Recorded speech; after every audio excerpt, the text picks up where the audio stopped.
तो मुझे नहीं लगता उनको 1 साल भी लगेगा पूरी यूनियन को पूरे हरियाणा की 52,000 वर्कर तक फैलाने के लिए। ये काम आप कर सकते हैं। लेकिन दिक्कत ये है, जैसे परिवारों में संकट आता है, आपस में थोड़ी बहुत बातें भी चलती है, वो अपने बीच में भी चलती है। मैं क्योंकि सिरसा जिला का इंचार्ज हूं CITU की ओर से, तो नजदीक से सारी चीजों को देख रहा हूं कि क्या क्या हो रहा है। हम सब एकजुट होकर अगर चलें तो कोई भी लक्ष्य जो है वो दूर नहीं हो सकता, बहुत ज्यादा नजदीक हो जाएगा। बाकी सारे कामों में तो सरकार लगी हुई है। हमारा इतना लंबा आंदोलन चला, उसके बावजूद भी कई साथी कहते हैं आती नहीं है साथी, निराशा है।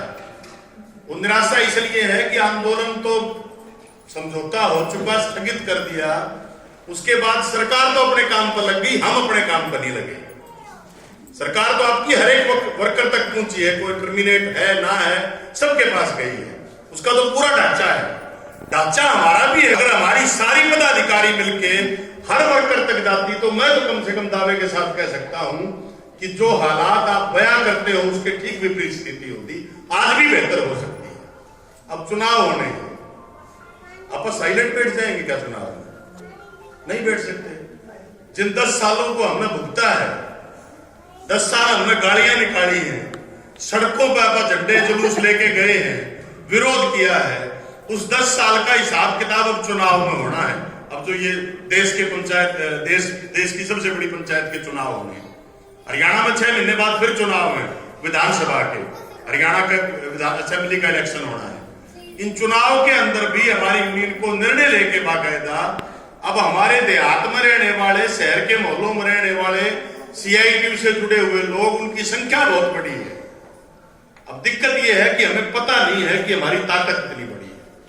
साथी सुनीता बोल रही थी, आशा, मिड डे मील, आंगनबाड़ी, भवन निर्माण का मजदूर, मनरेगा का मजदूर, गांव का चौकीदार, सफाई कर्मचारी, इन सब की ताकत को अगर जोड़ लें तो पंचायत के चुनाव से लेके और देश के चुनाव तक हमारे सामने कोई टिकने वाला नहीं है। सबको मुक्ति खानी पड़ेगी। तो हमारे समाज अनुभव करके हमने देखा है। फतेहाबाद के गांव का उदाहरण देके मैं आपको बताना चाहूंगा। मजदूरों ने इकट्ठे होकर निर्णय कर लिया कि सरपंच का चुनाव हम लड़ेंगे, और पीढ़ी दर पीढ़ी 30-35 साल से उस गांव में 2 ही परिवार चुनाव जीतते आ रहे थे। जबरदस्त झगड़ा था, आपस में कत्ल हुए थे उनके, कभी आपस में इकट्ठा नहीं हुए। और मजदूरों ने जब निर्णय किया तो उनकी ओर से कहा गया कि घास फूस भी कभी चुनाव लड़ता है क्या? फूंक मारेंगे, उड़ा देंगे इनको यहां से। और हालात ऐसी बनी जिनके बीच में पंचायतों ने समझौता नहीं करवा सके थे, पूरा जोर लगा दिया था, वो दोनों एक तरफ खड़े हो गए। हमने जिस साथी को खड़ा किया था वो साथी उनके बीच से चुनाव जीत के पार निकल के गया। ऐसी हालात अब भी हो सकती है, चाहे विधानसभा का चुनाव आएगा, चाहे पंचायतों के चुनाव में। अब दिक्कत यह है, उस टाइम तो हमें भाई भतीजावाद, आपका जाति का, धर्म का, इलाके का, उसके ऊपर चले जाते हैं। कुछ भी कहो जीव का, तो मेरे भाईचारा में चुनाव लड़ रहा है। भाई हमें चुनाव, अगर चुनाव के अंदर निर्णय करना है, राजनीतिक तौर पर फैसला लेना है, तो देखनी पड़ेगी ना 10 साल से हालात क्या रही है। या तो आप सड़कों पर जो आंदोलन कर रहे थे वो आंदोलन झूठ था, अगर वो आंदोलन सच था तो अब हम उस आंदोलन के हिसाब से ही हमें हमारा राजनीतिक निर्णय लेना चाहिए। और जब तक ये काम नहीं करेंगे, आमतौर पर कह देते हैं राजनीति नहीं करनी चाहिए, बात तो सही है। अगर तुम नहीं करोगे तो गंदे लोग राजनीति में एंट्री हो जाएंगे और वो लोग आप पर राज करेंगे। हमारे बीच से लोगों को भी जाना पड़ेगा जिनकी राजनीतिक ताकत हमारी बढ़े। और जहां हम हैं,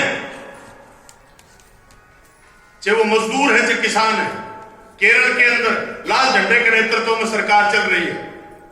हमारे यहां मजदूर का वेतन है 410 रुपए, केरल में 800 रुपए से ज्यादा वेतन मजदूर को मिलता है एक दिन